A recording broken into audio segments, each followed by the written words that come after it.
नमस्कार, मैं हूं रवि कैंतुरा। एचएनएन पर आप अपना पसंदीदा कार्यक्रम फोक फंकार देख रहे हैं। फोक फंकार में आज हमारे साथ खास मेहमान हैं और खास मेहमान का परिचय मैं आपको कराऊं क्योंकि इस वक्त उत्तराखंड में उनके गानों की धूम है। सोशल मीडिया पर जब हम चेक करते हैं तो उनके गानों में रील्स बनती हुई दिखाई देती हैं, या फिर आप जब उनके स्टेज शो देखते हैं तो जो लोग उनके गीतों में थिरक रहे हैं वो अपने वीडियोस को शेयर करते हुए दिखाई देते हैं, जिनके कंठ में सरस्वती का वास है और सर पर हम कहें तो माँ का आशीर्वाद है। हमारे साथ आज सौरभ मैठानी जी हैं। मैठानी जी, बहुत स्वागत है आपका फोक फंकार में। और एचएनएन के स्टूडियो में आप आए हैं अपना वक्त लेकर, तो बहुत सारी बातें आपसे ज़रूर होंगी। शुरुआत करता हूँ मैठानी जी, क्योंकि आपने के जो गीत हम लोग सुन रहे हैं आजकल, उन गीतों में अपनी संस्कृति की झलक दिखती है, वो संस्कृति के टच में है।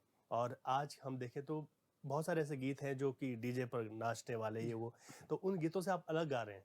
बहुत सारे उन गीतों का हम जिक्र आगे करते रहेंगे। सबसे पहले सौरभ मैठानी की जो गीतकार हैं, जो गायक भी हैं, उनकी शुरुआत कहाँ से हुई? सबसे पहले एचएनएन के सभी दर्शक गणों को मेरा सौरभ मैठानी का प्रणाम। और बड़ा अच्छा सवाल पूछा आपने कैंतुरा जी कि डीजे गीत के अंतर्भाव में मैं थोड़ा सा कुछ अलग कर रहा हूँ।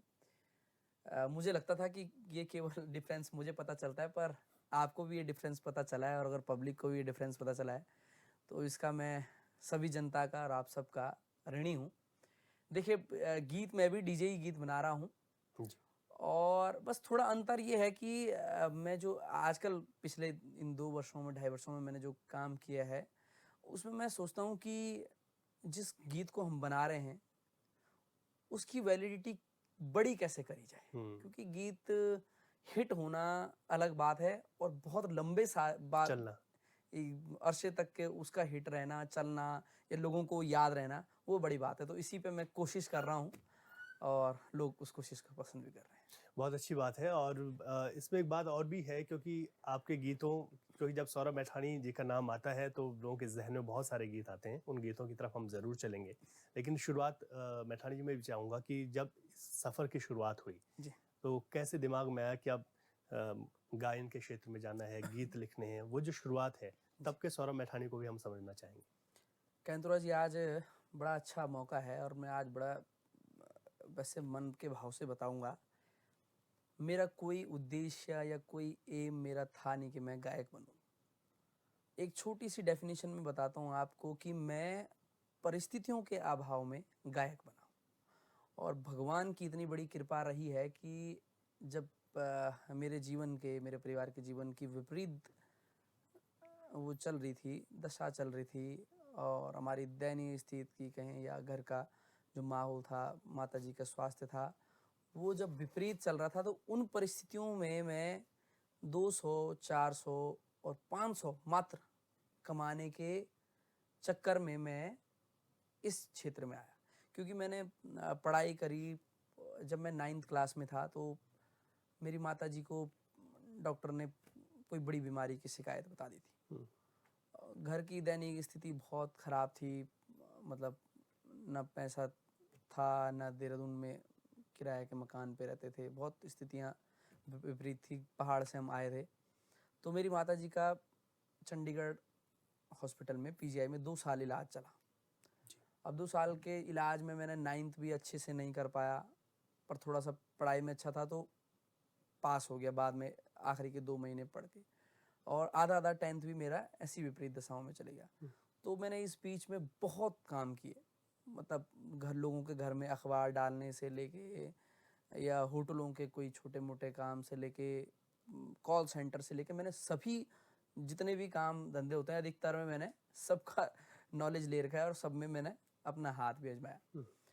पर जैसे आज मैं पढ़ता हूँ, अच्छी लोग बातें लिखते हैं जब सोशल मीडिया पे, उन लोगों को मैं जब बड़े गुरुजनों को पढ़ता हूँ तो उसमें एक बात ज़रूर लिखा रहती है कि अगर आपका जो हुनर है, जिस जिस आर्ट को आप जानते नहीं हैं, उस आर्ट को आप परख दें और उसको कोई अच्छा समझने वाला आगे मिल जाए तो वो आपका सबसे बड़ा करियर बन सकता है। तो वही मेरे साथ हुआ।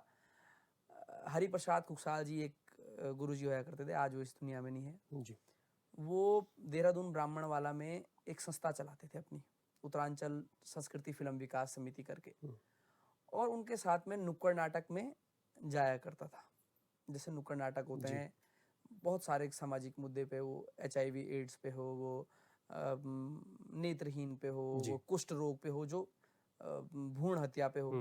तो इन नाटकों के बीच में मैं एक्टिंग भी करता था, कभी किसी की एक्टिंग कर दी, जैसे तांत्रिक की, जमुरे की, जो पात्र होते थे। जी। और बीच बीच में मुझे गाने गाने का मौका मिलता था, मिलता रोड़ों में, जो सामाजिक गाने होते हैं जन जागरूकता की। नुक्कड़ नाटकों के माध्यम से। और वहीं से मैंने शुरुआत करी है। और उस टाइम पे की बात मैं बताऊं तो उस टाइम को हमें एक नाटक का मिलता था 30 रुपए, और हम दिन में 4-5 नाटक कर देते थे, जो मलिन बस्तियां होती थी, जैसे हरिद्वार के, रुड़की के आसपास। जी।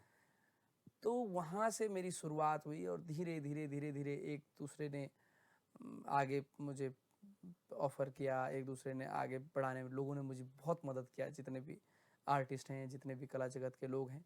और धीरे धीरे आज तक के मैं यहाँ सफ़र में पहुँचा हूँ। तो मैं इसके लिए भगवान का शुक्रिया करता हूँ मात्र, और परिस्थितियों के अभाव में मैं गायक बना हूँ। बिल्कुल, आपने कहा है, और बड़ी जो है मार्मिकता भी है आपकी बातों में, वो चीज़ें दिखाई देती हैं कि आपने किन परिस्थितियों से आकर, और आज आप स्टार हैं। आप हमारे हम जब आपको सुनते हैं, या उत्तराखंड सुनता है, बाहर के लोग सुनते हैं, तो इस वक्त क्योंकि आपने गानों को अपनी संस्कृति से कनेक्ट किया हुआ है, जितने भी आपके एक के बाद एक गाने आ रहे हैं, वो सब संस्कृति से कनेक्ट हैं। जो आज की आधुनिकता में चल रहा है, वो चीज़ आपके गानों में नहीं है। आप संस्कृति और मूल से जुड़े हुए गीत जो है। सौरभ जी, पहला गीत आपका जो आपने गाया, वो कौन सा गीत था, और कब वो गाया था? कैंतुरा जी, एक गीत मेरा सबसे पहले जो मैंने करा था, वो खुद ही लिखा था। हाँ। वो श्रृंगार रस पे था, और वो देहरादून में भी नहीं, मैंने हरिद्वार में जाके वो रिकॉर्डिंग करी थी। उस गीत का नाम था खुट्यूमा झंवरी। भले वो 2018 में आया, मैंने 2017 के आसपास उस गीत को रिकॉर्ड किया था। अच्छा। तो वो मेरा पहला गीत था। अच्छा, अगर आप गुनगुनाना चाहें उस पहले गीत को, तो उसके लिए सुनने के लिए सब उत्सुक भी हैं। लड़की के प्रेमिका के सौंदर्य पे ये गीत था, उसके आभूषण से लेके सब चीज़ों की तुलना करी थी सौंदर्य के साथ। वो गीत ऐसा था कि खुट्यूं मां झवरी बजली, हाथ्यूं मां पोछिया, खुट्यूं मां झवरी बजली, हाथ्यूं मां पोछिया, माथा मां बिंदुली सजली, बांध मेरी मिजाजा, हो माथा मां बिंदुली सजली, बांध मेरी मिजाजा, आज गौला भिटे जा बांध, हो मन का भेद तुम्हें मैं खोल दो, आज गौला भिटे जा बांध, हो मन का भेद तुम्हें मैं खोल दूं। इस प्रकार का वो गीत था। क्या बात है जी। मैठानी जी, अभी जो गीत है, क्योंकि जब आपको दर्शक सुन रहे हैं तो उनके दिमाग में गीत जरूर आ रहा होगा। वैसे तो वो गीतों का सिलसिला बढ़ता जा रहा है, लेकिन मैं पहाड़ों को रहवासी, और ये इतना गीत, ऐसा गीत है कि मैंने देखा कि उत्तराखंड के लोग तो इस पर थिरक ही रहे हैं, रील्स भी बना रहे हैं सोशल मीडिया पर। बाहर के लोग भी, या इवन कि विदेशों के लोग भी मैंने देखे हैं कि रील्स इस गीत पर बन रही हैं काफी बड़ी संख्या में। पहाड़ों को रहवासी गाना किस तरीके से आपके दिमाग में आया कि कैसा गीत होना चाहिए, और जो कंपैरिजन आपने किया है शहर और पहाड़ का, वो तो अपने आप में अद्भुत है। उसको सुनना भी चाहेंगे, उसके बारे में थोड़ा बताने के बाद आप जरूर सुनाएंगे। कैंतुरा जी, एक मेरे मित्र हैं देश दीपक नौटियाल, और वो उत्तरकाशी के रहने वाले हैं, और अभी वो वर्तमान में लंदन में रहते हैं। तो वो मेरे पास उस गीत को लेके आए। उन्होंने उस गीत को लिखा हुआ था, और बड़े अच्छे अच्छे डिफरेंस कर रखे थे। मतलब इसके जितना जो गाना निकाला है, उसके अलावा भी उसमें काफ़ी डिफरेंशिएट थे।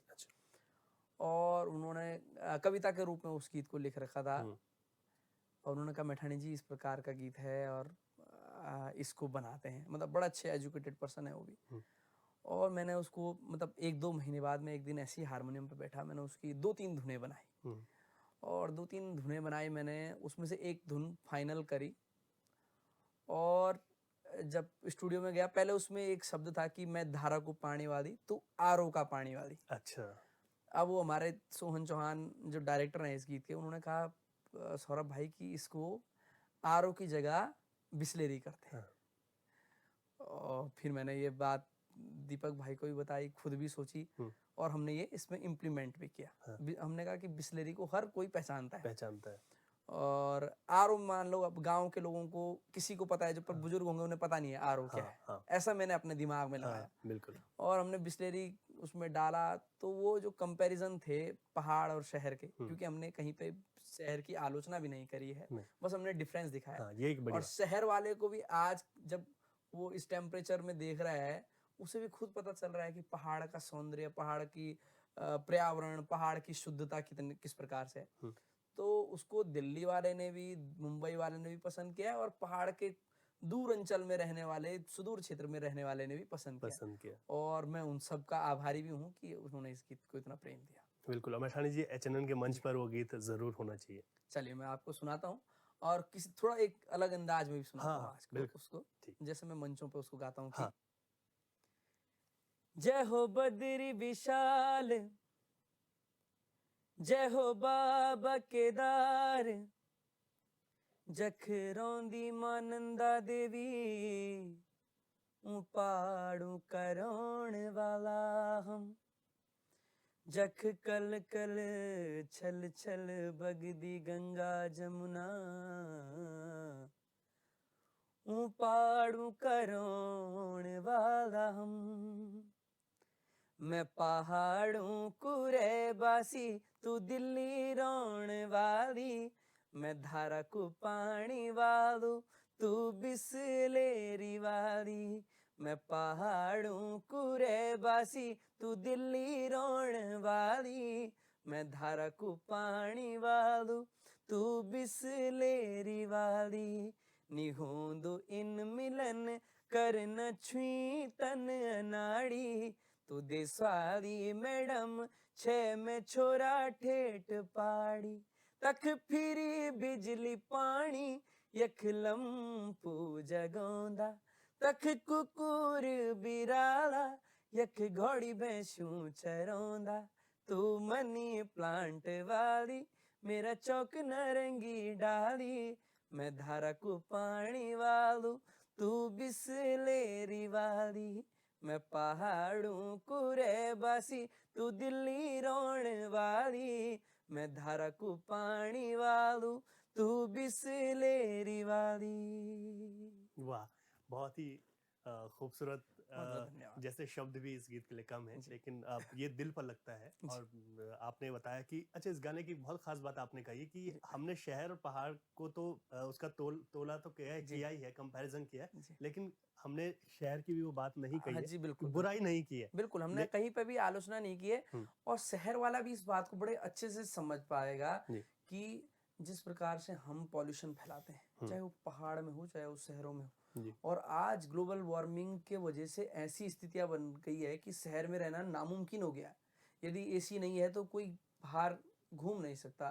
तमाम सोशल मीडिया देख लो या आप न्यूज़ चैनल देख लो, एक्सपर्ट्स देख लो, वो यही कह रहे हैं कि आप इस धूप में जाओगे तो खत्म हो जाओगे। हम्म, पर अगर आप आज भी पहाड़ में जाएंगे, हम्म, वहाँ की आप शुद्ध हवा में रहेंगे, शुद्ध भोजन खाएंगे, शुद्ध वहाँ के दिनचर्या से चलेंगे, तो मुझे नहीं लगता कि कोई अस्वस्थ हो सकता है। बिल्कुल। सौरभ जी, राज्य की बात हो, मैंने देखा है कि आप कॉलेजों में, जी। इवन कि स्कूल में भी आप जी। बच्चों के बीच में होते हैं, गाते हैं, जी। हारमोनियम बजा रहे होते हैं, जो वीडियो सभी ने देखी हैं। यहाँ पर अभी किस तरीके के चल रहा है? कहाँ स्टेज शो तो आप राज्य में तो जी। कर ही रहे हैं, इसके जी। अलावा किन किन राज्यों में जाते हैं? विदेशों जी। में भी आपका दौरा हुआ है? कैंतुरा जी, मुझे जहाँ तक के अब मैं बताऊं, भारत के वैसे मैंने अधिकतर सभी कोनों में, उत्तराखंड के तो हर कोने कोने से लेकर, और भारत के भी अधिकतर राज्यों में मैंने प्रोग्राम कर दिए होंगे, क्योंकि जहाँ जहाँ हमारा पहाड़ी समुदाय रहता है, वहाँ वहाँ मुझे गाने का मौका मिला है। चाहे वो लखनऊ हो, चाहे वो मुरादाबाद हो, चाहे वो राजस्थान हो। हुँ, और इससे पहले जब मैं आपको कह रहा हूँ कि जो 2010 से लेकर 2015-16 के बीच की जर्नी मेरी रही है, जब मेरे गाने नहीं आए या मुझे कोई जानता नहीं था, गाता मैं उस टाइम भी ऐसा ही था, तब मैं नॉर्थ जोन कल्चर सेंटर के प्रोग्राम करता था, जो अच्छा। सरकारी भारत सरकार के कार्यक्रम हाँ, होते हैं। हाँ, तो हाँ, उस दौरान मैंने पूरे भारत के उस कोने-कोने में प्रोग्राम किए हैं। हाँ। वो कार्यक्रम लोकगीतों के कार्यक्रम होते थे, हुँ, उसको प्रचार-प्रसार करना होता है। हुँ, और जब से थोड़ा बहुत लोगों ने प्रेम दिया, जब से गीत चले हैं, उस दौरान मैंने 7-8 कंट्री भी आप गए हैं। कर दिया है। हुँ, जैसे कि अभी हाल ही में पिछले वर्ष लंदन, हुँ, बर्मिंघम, हुँ, नॉटिंघम, हाँ, और 2017-18 में दुबई में, ओमान में। जी। तो तमाम लोग जहाँ जो हमारे वहाँ बाहर विदेशों में होटल लाइन में जो लोग हैं, हुँ, अधिकतर हमारा जो पहाड़ी समुदाय है वो पहाड़ का समुदाय, होटल बेस है व्यवसाय में बिल्कुल, बाहर। जी। तो उनका बड़ा प्रेम मिला है और उससे मुझे एक नई पहचान भी मिली है। जब विदेश जाता है कोई इंसान तो अखबारों में छपता है, न्यूज़ चैनल में छपता है, उनके परिजनों के बीच में जो सर्कल में माउथ टू माउथ जो पब्लिसिटी होती है उससे भी बड़ा प्रेम मिला है। तो माँ भगवती और सरस्वती के आशीर्वाद से इस कला की वजह से ही विदेशों को घूमने का मौका मिला। सौरभ जी, आपसे लगातार बातें आज जारी रहेंगी क्योंकि बहुत कुछ है जो कि अभी हम आगे भी जारी रखेंगे, लेकिन यहाँ रुकेंगे छोटे से ब्रेक के लिए।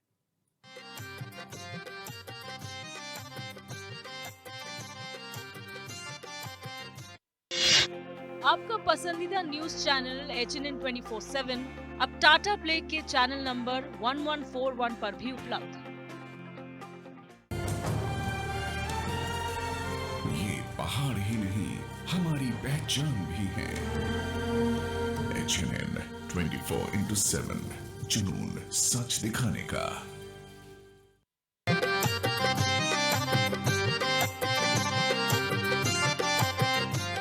ब्रेक के बाद आपका स्वागत है। फोक फंकार देख रहे हैं आप, हमारे साथ सौरभ मैठानी जी हैं। उनसे लगातार कई चीज़ों पर बात हो रही है, बीच बीच में गीतों का आनंद भी ले रहे हैं। आगे बढ़ते हैं। सौरभ जी, आप बात कर रहे थे कि विदेशों में जाने का मौका मिला इसी गायन की वजह से, और इसके अलावा तमाम राज्यों में भी आप गए हैं। शुरुआती दौर में आपने बात की कि अपनी संस्कृति को बढ़ावा उसके लिए प्रचार प्रसार के लिए आप अनेक राज्यों में गए हैं।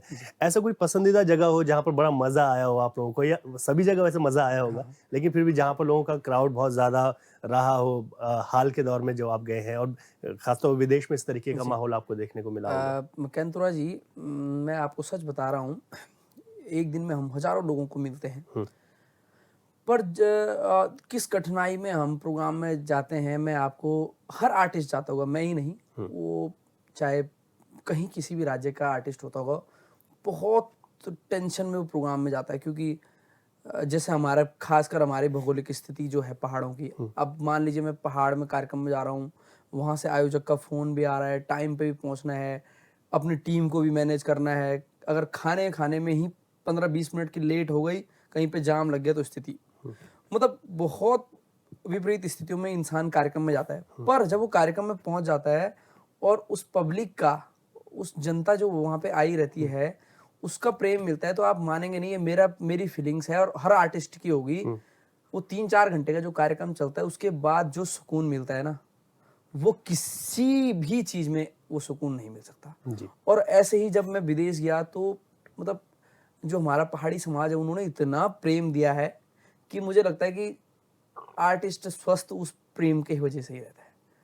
वो लोग जो इतना प्रेम करते हैं, एक एक लाइन हमारे साथ साथ गाते हैं, इसका मतलब उन्होंने हमारे गीत को कितना सुना है, उन्होंने हर टाइम उस गीत को जिया है, काम करते हुए जिया है, सोते हुए जिया है। क्योंकि हमें खुद ही अपने गाने याद नहीं रहते आर्टिस्ट को जी। पर पब्लिक अगली लाइन पहले ही गा दे रही है हमसे पहले, तो इससे पता चलता है कि वो हमारे गीतों को प्रेम देती है।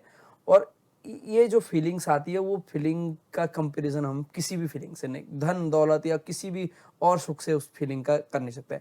तो हर जगह का, वो चाहे पहाड़ में ही हो, हाल ही में अभी मैं पहाड़ों के कार्यक्रम करके आया हूँ, ग्वालदम, थराली, तो मतलब बहुत अच्छा मुझे वहाँ क्राउड मिला है।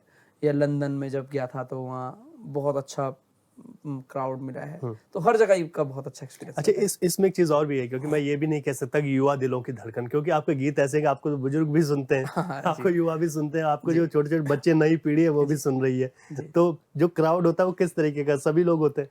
बिल्कुल होते हैं। और अगर हम पहाड़ में कहें तो पहाड़ में युवा कम रहते हैं, सच जो बात है, और हमारी मातृशक्ति और हमारे बुजुर्ग लोग अधिक रहते हैं। क्योंकि पहाड़ की एक पीड़ा है, पहाड़ के जो युवा हैं वो तो सब काम धाम के लिए दिल्ली और बम्बई और देहरादून जी।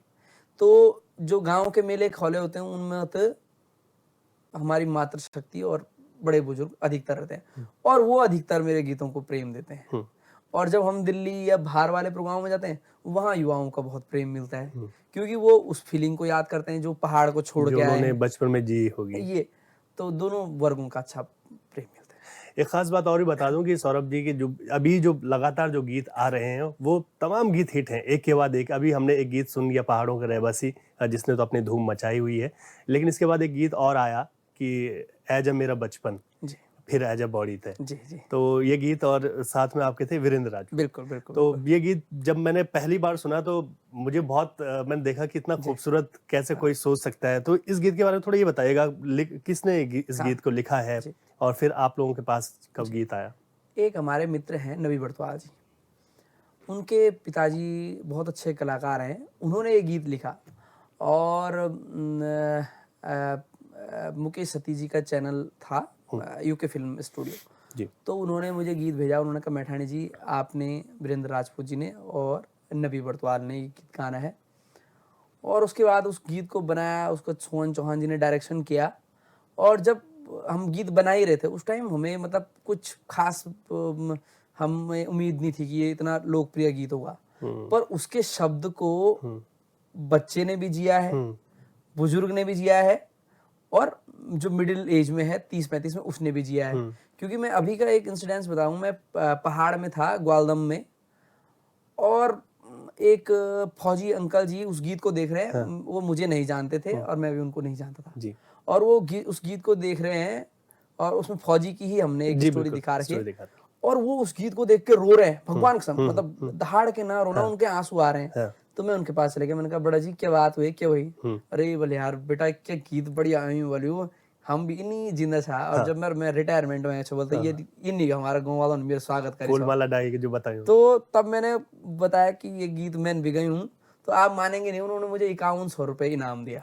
अभी की हाल की बात है ये जी कि बेटा तू हमेशा खुश रहे, ये रहे, क्या गीत बने।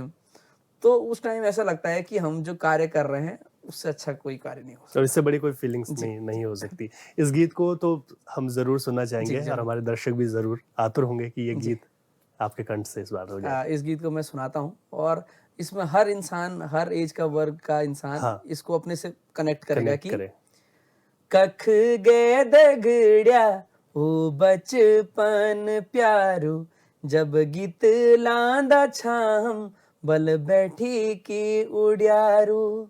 कख गए दगड़िया ओ बचपन प्यारो, बल गीत लांदा थाम बल बैठी की उड़ियारू।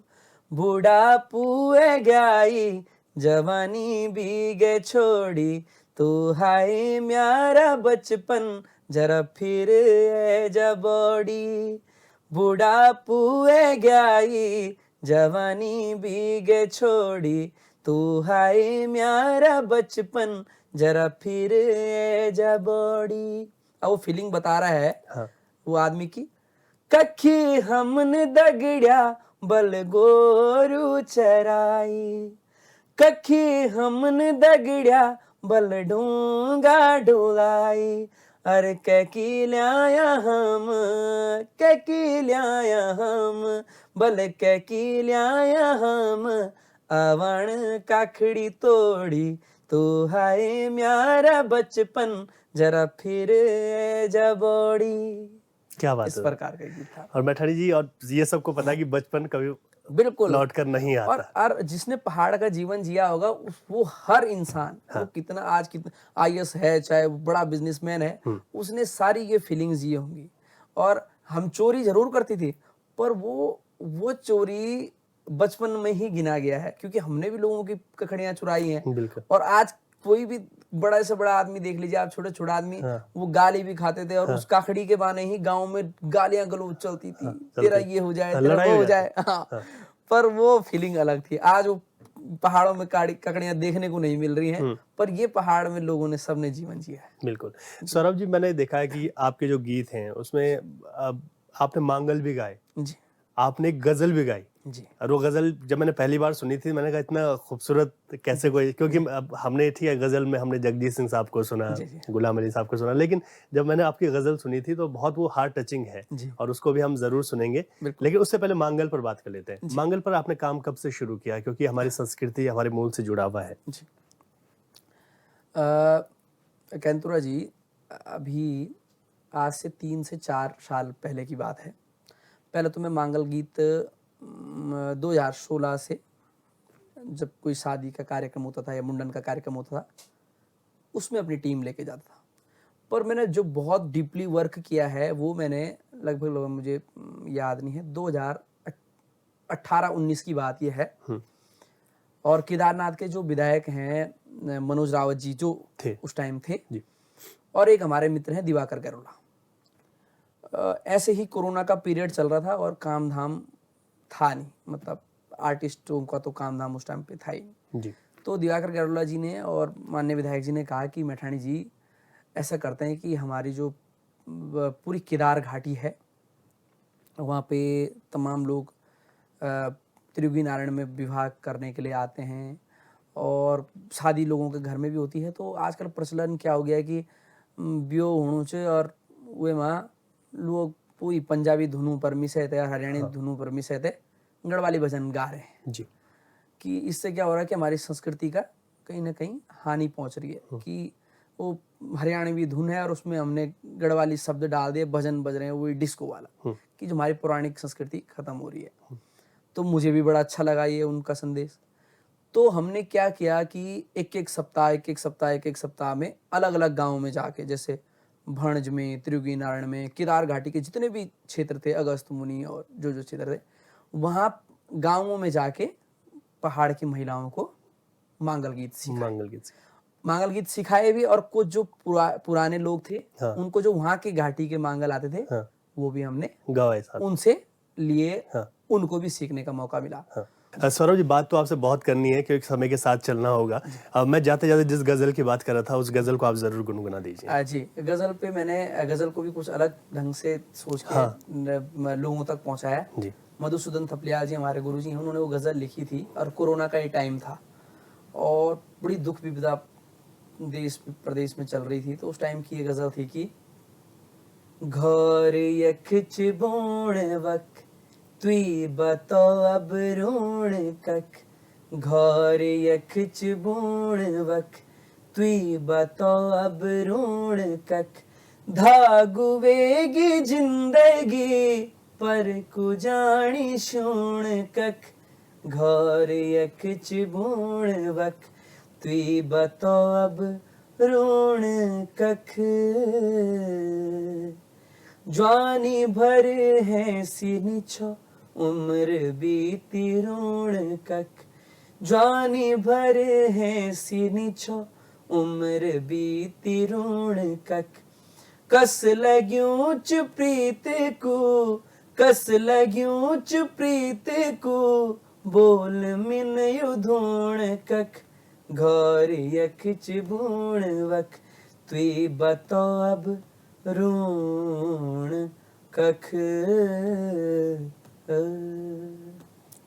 बहुत खूबसूरत। और सौरभ जी, मुझे लगता है कि बातचीत तो बहुत लंबी हो जाती, आपके साथ बहुत कुछ था जो मुझे और भी पूछना था, लेकिन समय अभी आगे बढ़ने की इजाज़त नहीं दे रहा है। आप अपना कीमती वक्त निकाल कर आए और हमारी ओर से बहुत शुभकामनाएं हैं और उम्मीद है कि आने वाले वक्त में भी हम और आपने ऐसे ही गीतों को सुनते रहेंगे। बहुत सारे गीत जिन पर कि आप लगे हुए हैं और हमारे दर्शकों को, आपके फैंस को जिसका इंतजार है वो भी अब पूरा होने वाला है। बहुत सारे गीत आगे आने वाले हैं और एक बहुत अच्छी बात आपने कही कि आप ऐसे गीतों को गाना चाहते हैं जो लंबे वक्त तक चलें और उनको लोग सुनते रहें।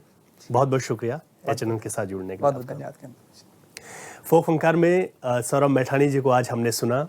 बहुत सारी बातें हुई, बहुत सारे गीतों को हमने सुना और वो अपनी संस्कृति के साथ ऐसे ही जुड़े हुए हैं, बहुत लंबे समय से काम कर रहे हैं। लेकिन जो गीत हम आजकल सुन रहे हैं उन गीतों के बाद भी बहुत कुछ है जो कि आने वाला है, जिस पर वो आजकल काम कर रहे हैं। उसका इंतज़ार हम सभी को है।